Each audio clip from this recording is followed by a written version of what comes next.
Hello students, welcome to 10th English class. In this video, we are going to see the 4th lesson, The Attic, written by Satyajit Ray. This story tells us that it is natural for human beings to make mistakes. When we realize our mistakes, we must rectify them. Aditya and I were returning from the site of our new factory at Deodarganj. We were driving along National Highway 40. We had reached a point where the road bifurcated. If we drove 10 kilometers along the road that branched off to the right, we would reach Brahmapur. I asked Aditya whether he was interested in revisiting the place of his birth, which he had left after he had passed the matriculation examination from the local school to continue his studies in Calcutta. தியோதர்கஞ்ச் என்ற ஊரில் உள்ள எங்கள் புதிய தொழிற்சாலை இருக்கும் இடத்திலிருந்து ஆதித்யாவும் நானும் திரும்பிக் கொண்டிருந்தோம். தேசிய நெடுஞ்சாலை 40 வழியே நாங்கள் வாகனத்தை ஓட்டிக் கொண்டிருந்தோம். சாலையானது 2 கிளைகளாக பிரியும் ஓர் இடத்தை அடைந்தோம். வலது பக்கம் கிளைத்து சென்ற சாலையில் 10 கிலோமீட்டர் தூரம் சென்றால் நாங்கள் பிரம்மபூர் என்ற ஊரை அடைய முடியும். நான் ஆதித்யாவிடம் அவன் பிறந்த ஊரை மறுபடியும் சென்று பார்க்க விரும்புகிறானா என கேட்டேன். அங்குள்ள உள்ளூர் பள்ளியில் மெட்ரிகுலேஷன் தேர்வில் தேர்ச்சி பெற்ற பின் தன்னுடைய படிப்பை கல்கத்தாவில் தொடர்வதற்காக அவன் ஊரை விட்டு கிளம்பியவன்தான். When I left our ancestral house 29 years ago, the house was almost 200 years old, recollected Aditya. I doubt if even the school building, which may have undergone many changes, will be recognizable anymore. Trying to revive old childhood memories may prove disappointing. நான் 29 வருடங்களுக்கு முன் எனது முன்னோர்க்குரிய வீட்டை விட்டு பிரிந்து வந்தபோது அந்த வீட்டிற்கு 200 வயதாயிருந்தது என ஆதித்யா நினைவு கூர்ந்தான். பள்ளி கட்டடம் பல மாற்றங்களை அடைந்திருக்கலாம். இப்போது அதை அடையாளம் காண முடியுமா என்பது எனக்கு சந்தேகமாக இருக்கிறது. பழங்கால குழந்தை பருவத்து நினைவுகளை மீண்டும் திருப்பி பார்ப்பது ஏமாற்றம் அளிக்க கூடியதாக இருக்கலாம். But he said he wished to visit the tea shop of Nagin uncle if it still existed and have a cup of tea there. So we took the turning to the right and decided to drive to Brahmapur, of which Aditya's ancestors were once the Jamindars. Aditya's father had left the ancestral home and moved to Kolkata, where he had set up his own business. After his death, Aditya was looking after it and I was his friend and business partner. ஆனால் அவன் நாகின் மாமாவின் தேநீர் கடைக்கு சென்று அது இன்னும் இருந்ததென்றால் அங்கு ஒரு கப் தேநீர் அருந்தி வரலாம் என கூறினான். எனவே நாங்கள் வலப்புறம் திரும்பி பிரம்மபூருக்கு வாகனத்தை ஓட்டி செல்லலாம் என முடிவு செய்தோம். அங்குதான் ஆதித்யாவின் முன்னோர்கள் ஒரு காலத்தில் ஜமீன்தார்களாக இருந்தனர். ஆதித்யாவின் தகப்பனார் தனது முன்னோர்களின் வீட்டை விட்டுவிட்டு கொல்கத்தா சென்று தன்னுடைய சொந்த வியாபாரத்தை அங்கே அமைத்துக் கொண்டார். அவருடைய மரணத்திற்கு பிறகு ஆதித்யா அதை கவனித்துக் கொண்டிருந்தான். நான் அவனுடைய நண்பன் மற்றும் வியாபாரத்தில் பங்குதாரர் ஆவேன். It was the month of Magh, that is January-February by the English calendar, the middle of winter. By my watch, it was 3:30 in the afternoon. The sun was soothing on either side of the road were paddy fields as far as the eye could see. Harvest was over and there had been a good crop that year. அது தை மாதம், அதாவது ஆங்கில நாட்காட்டியின்படி January பிப்ரவரி, குளிர்காலத்தின் நடுப்பகுதி. எனது கடிகார நேரப்படி அது பிற்பகல் 3:30 மணி. சூரியனின் ஒளி கடுமை இல்லாமலே இருந்தது. சாலையின் இருபுறமும் கண்ணு கெட்டிய தூரம் வரை அங்கே நெல் வயல்கள் காணப்பட்டன. அறுவடை முடிந்துவிட்டது. அத்துடன் அந்த ஆண்டில் விளைச்சல் அமோகமாக இருந்தது. After about 10 minutes, we came to the local school. Beyond the iron gates were the playing field and the two-storied school building. We got down from the car and stood in front of the gate. I asked Aditya whether everything was still the same. He replied that everything had changed. Our school used to be a one-storied and a new building has come up which wasn't there. 10 நிமிடம் கழித்து நாங்கள் உள்ளூர் பள்ளிக்கூடத்தை அடைந்தோம். அதன் இரும்பு கதவுகளுக்கு அப்பால் விளையாட்டு மைதானமும் 2 அடுக்கு பள்ளி கட்டடமும் இருந்தன. நாங்கள் காரில் இருந்து இறங்கி அந்த கதவின் முன் நின்றோம். ஒவ்வொன்றும் மாறாமல் அப்படியே இருக்கிறதா என நான் ஆதித்யாவிடம் கேட்டேன். அவன் எல்லாம் மாறிவிட்டது என கூறினான். எங்கள் பள்ளி அப்போது ஒற்றைத்தளம் கொண்டதாய் இருந்தது. இப்போது புதிய கட்டடம் எழுந்துள்ளது. இது அப்போது கிடையாது என்றான். Were you not a good student? I asked. Yes, but my position was always second, he replied. We decided to go and have tea at Nagin uncle's tea shop, which stood next to a grocery shop and opposite a temple dedicated to Lord Shiva. Soon we caught sight of Nagin's tea cabin written on a signboard over the shop. நீ நல்ல மாணவனாக இருந்தாயா என நான் கேட்டேன். ஆம், ஆனால் எனது தரம் எப்போதுமே 2வதுதான் என அவன் பதில் கூறினான். நாங்கள் போய் நாகேன் மாமாவின் தேநீர் கடையில் தேநீர் அருந்த முடிவு செய்தோம். அந்த கடை ஒரு மளிகை கடையை அடுத்தும் சிவபெருமான் கோயிலுக்கு எதிர்புறமும் அமைந்திருந்தது. விரைவில் நாகேன் டீ கேபின் என்ற பெயர் பலகையில் எழுதப்பட்ட கடை எங்கள் பார்வையில் பட்டது. The owner of the tea shop, now over 60, a little rustic in appearance, with his white, neatly combed hair and clean look, was the same as before. He was wearing a dhoti and a blue striped shirt that could be seen from under a green shawl. அந்த தேநீர் கடையின் உரிமையாளர் இப்போது 60 வயதை தாண்டியவர். சற்று கிராமவாசிக்குரிய தோற்றம் கொண்டவராக இருந்தார். அவரது நரைத்த தலைமயிர் சீராக வாரப்பட்டிருந்தது. முன் போலவே பார்ப்பதற்கு பளிச்சென்ற தோற்றத்துடன் இருந்தார். அவர் வேஷ்டி கட்டியிருந்தார். அவரது பச்சை நிற ஷாலின் கீழ் நீல நிற பட்டை போட்ட சட்டை தெரிந்தது. Not recognizing Aditya, he asked us where we had come from. Deodarganj, Aditya replied. We are on our way to Kolkata. A little surprised, Nagin uncle asked why we were there. To have tea at your shop, said Aditya. Certainly, besides tea, I have biscuits and savories. Give us 2 naan-katai each. ஆதித்யாவை அடையாளம் காண முடியாமல் நாங்கள் எங்கிருந்து வருகிறோம் என கேட்டார். அதற்கு ஆதித்ய, தியோதர்கஞ்சிலிருந்து வருகிறோம். நாங்கள் கொல்கத்தா நோக்கி சென்று கொண்டிருக்கிறோம் என கூறினான். ஓரளவு வியப்படைந்தவராய், நாகேன் மாமா, நாங்கள் ஏன் அங்கு வந்திருக்கிறோம் என கேட்டார். உங்கள் கடையில் தேநீர் அருந்தத்தான் என ஆதித்யா கூறினான். நிச்சயமாக தேநீருடன் எங்களிடம் பிஸ்கட்களும் கார வகைகளும் இருக்கின்றன என்று அவர் கூறினார். எங்கள் ஒவ்வொருவருக்கும் 2 நான்கட்டாய் கொடுங்கள் என்று ஆதித்யா கூறினான். We sat on 2 tin chairs.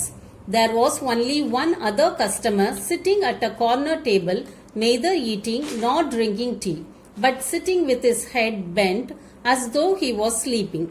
Addressing him as Mr. Sanyal, Nagin uncle reminded him to go home as it was already 4 p.m. Other customers would soon be coming. Addressing us, he said with a wink in his eye, a little hard of hearing.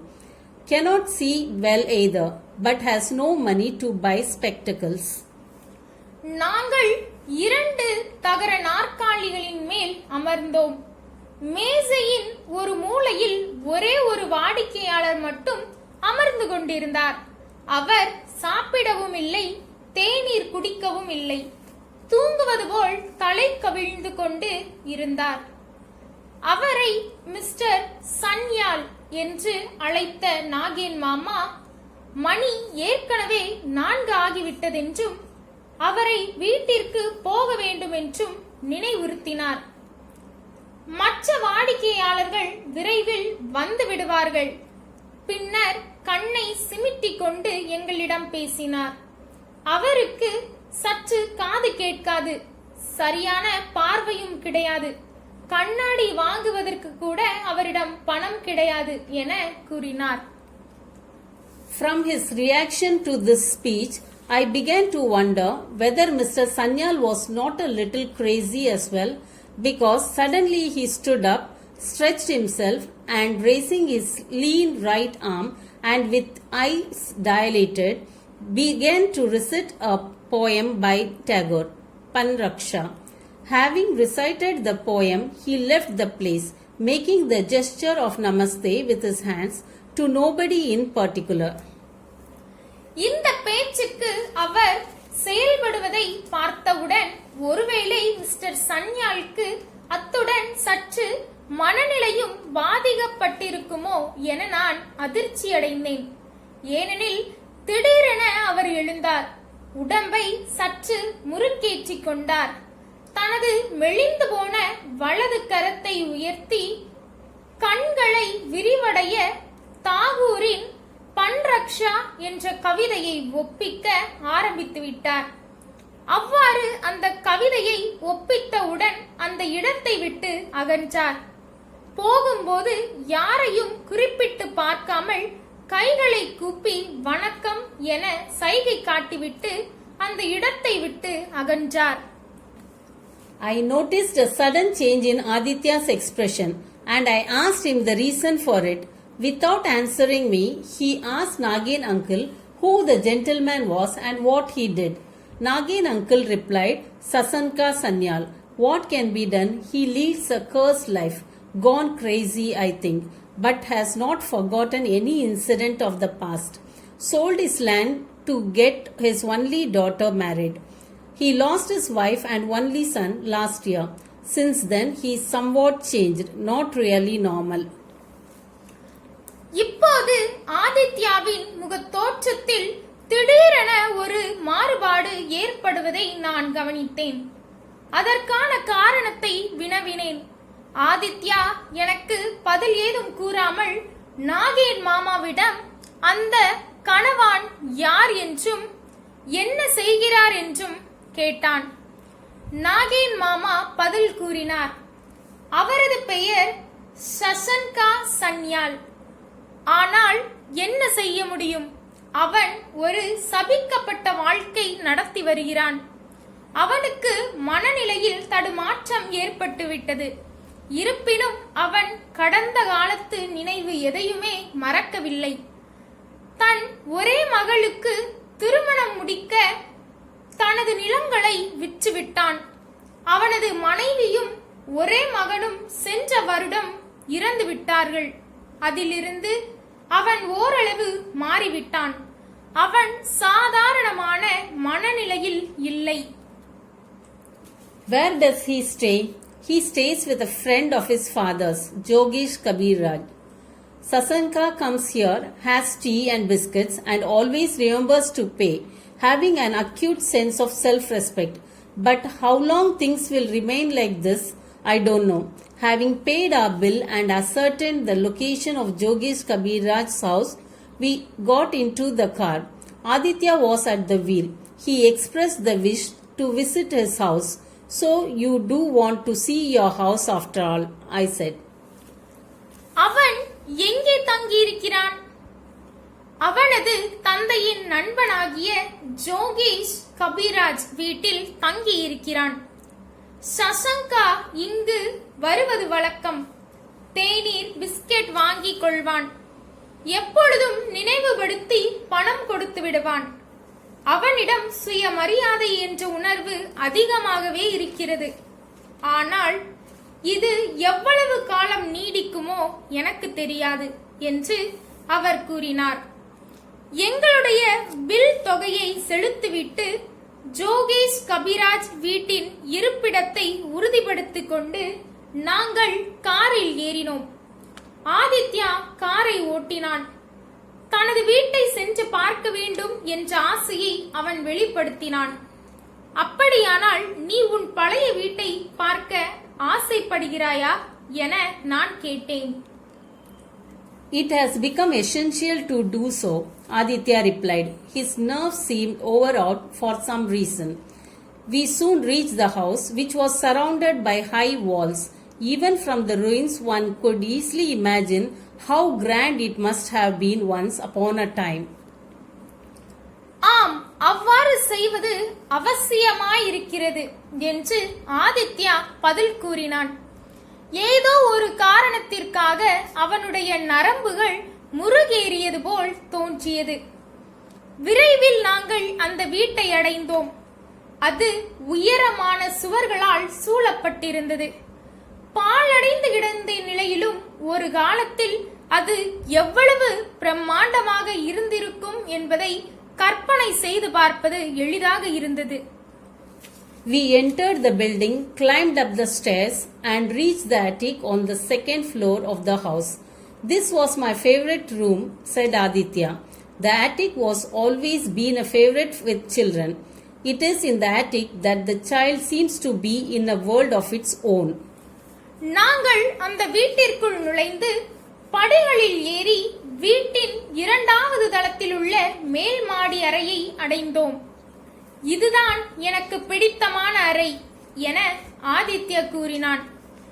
குழந்தைகளுக்கு மேல் மாடி அறை என்றால் மிகவும் பிடிக்கும். இந்த அறையில்தான் ஒரு குழந்தை தன்னுடைய சொந்த உலகத்தில் வசிப்பதாக தோன்றுகிறது. A portion of a wall of the attic had crumbled down, and through the window that had been created, he could see the sky, the fields, a part of the rice mill, the spire of the old temple. In the whole house, the attic had probably been the worst hit by wind and weather. The floor was strewn with twigs and straw and pigeon droppings. Or among other things, there was a broken cricket bat, the remains of an armchair, and a wooden packing case. மேல் மாடி அறை சுவரின் ஒரு பகுதி இடிந்து விழுந்திருந்தது. அதில் உருவான ஜன்னல் வழியே எங்களால் ஆகாயம், வயல்வெளிகள், அரிசி மில்லின் ஒரு பகுதி, பழைய கோயிலின் கோபுர கூம்பு ஆகியவற்றை பார்க்க முடிந்தது. அந்த வீடு முழுவதிலுமே இந்த மேல்மாடி அறைதான் நிச்சயமாக காற்றாலும் காலநிலையாலும் மிக மோசமாக பாதிக்கப்பட்ட பகுதியாகும்.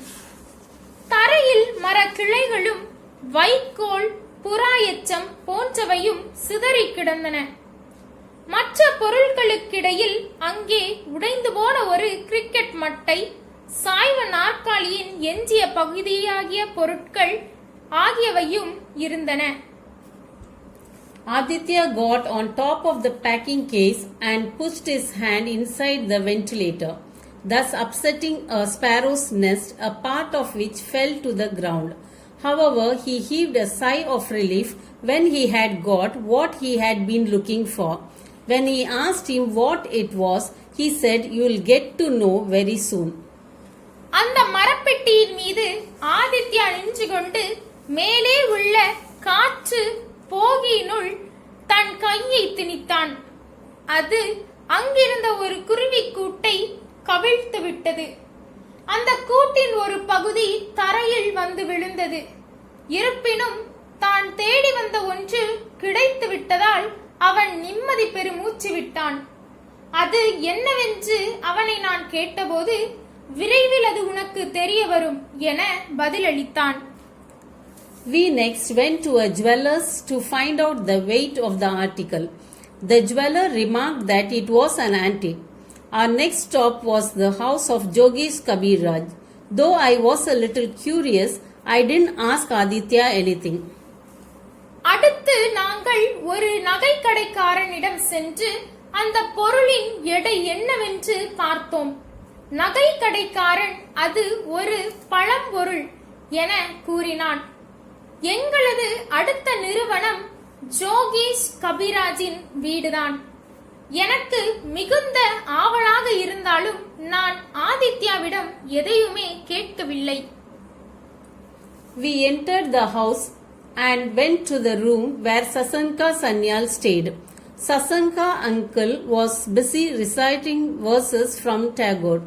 When he had finished, Aditya asked, "May we come in?" He turned and faced us. நாங்கள் அந்த வீட்டிற்குள் நுழைந்து சசன்கா சன்யாள் தங்கியிருந்த அறைக்கு சென்றோம். சசன்கா மாமா தாகூரின் கவிதை வரிகளை தீவிரமாக ஒப்பித்துக் கொண்டிருந்தார். அவர் அதை முடித்தவுடன் ஆதித்யா, நாங்கள் உள்ளே வரலாமா என கேட்டான். அவர் திரும்பி எங்களை நேருக்கு நேராக பார்த்தார். "No one visits me," he said in an unperturbed manner. "Would you mind if we come in? Come in." Except for a charpai, there was nothing else to sit on, so we remained standing. "Do you remember Aditya Narayan Chaudhary?" Aditya asked him. என்னை பார்க்க யாரும் வருவதில்லை என்று கலக்கமில்லாத முறையில் அவர் கூறினார். நாங்கள் உள்ளே வருவதில் உங்களுக்கு ஆட்சேபனை உள்ளதா? உள்ளே வாருங்கள். ஒரு மரக்கட்டிலை தவிர அங்கே அமர்வதற்கு எதுவும் இல்லை. எனவே நாங்கள் நின்று கொண்டே இருந்தோம். உங்களுக்கு ஆதித்ய நாராயண் சௌத்ரியை நினைவிருக்கிறதா என ஆதித்யா கேட்டான். "Of course," said the gentleman. The spoiled child of affluent parents was a fairly good student but could never beat me. He was extremely jealous of me and he used to tell lies. "I know," said Aditya. He then took out a packet from his pocket and handed it over to him, said, "This is for you from Aditya." நிச்சயமாக என அந்த கணவான் பதிலளித்தார். பணக்கார பெற்றோர்களால் வீணாகி போன குழந்தை.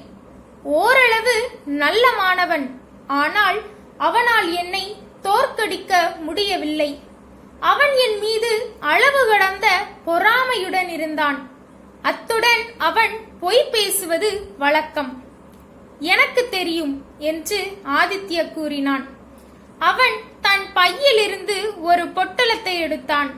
அதை அவரிடம் கொடுத்து, "இது உங்களுக்காக ஆதித்யாவிடமிருந்து" என கூறினான். "What is it?" he asked. "Money." "Money? How much money?" 150 rupees. "He has said that he will be happy if you accept it." "Shall I laugh or cry? Aditya has given me money. Why this sudden generosity? Man does change with time. Perhaps Aditya is not the same Aditya as before." "இது என்ன?" என அவன் கேட்டான். "பணம்." "பணமா? எவ்வளவு பணம்?" 150 ரூபாய். "நீங்கள் இதை வாங்கிக் கொண்டால் அவன் மகிழ்ச்சி அடைவதாக கூறினான்." நான் சிரிப்பதா அழுவதா? ஆதித்யா எனக்கு பணம் கொடுத்திருக்கிறான். ஏன் திடீரென இந்த தாராள குணம்? காலம் மாறும்போது மனிதனும் மாறுகிறான். ஒருவேளை இந்த ஆதித்யா முன்னால் இருந்த ஆதித்யா போல் இல்லை. "A change? I got the price. He could not bear it. He took it from me to show his father and never returned it to me.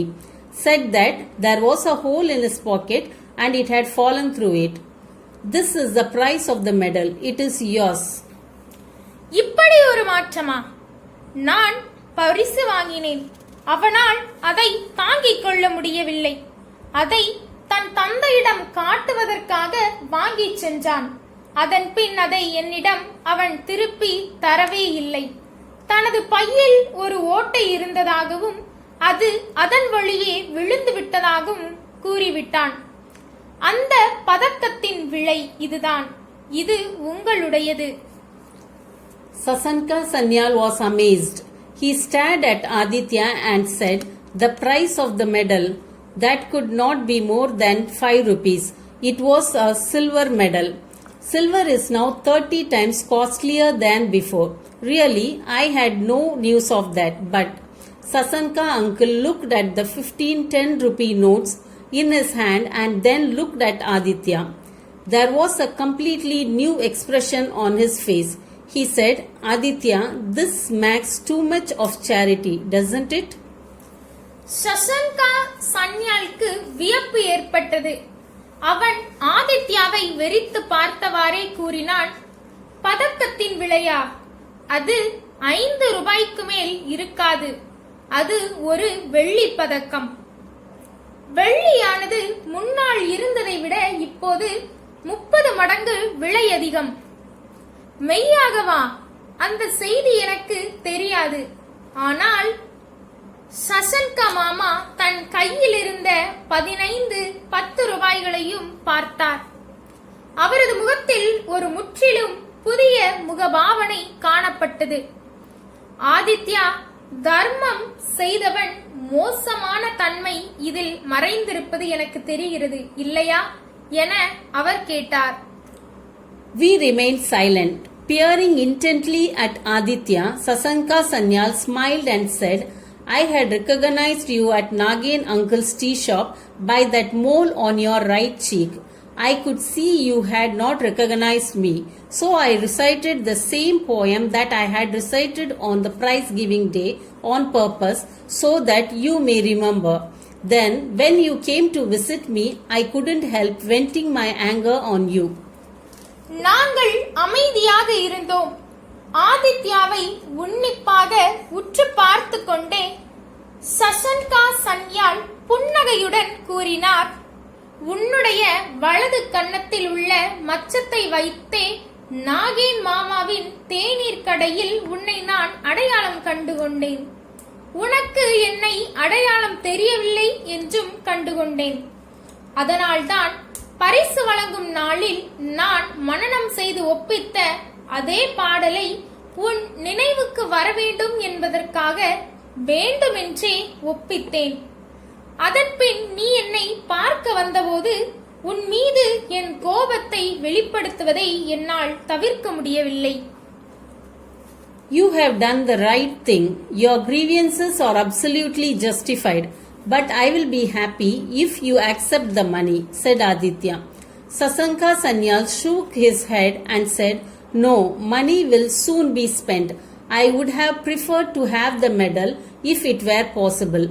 I would have forgotten that unpleasant incident of my childhood if I could get the medal back." நீங்கள் செய்தது சரிதான்.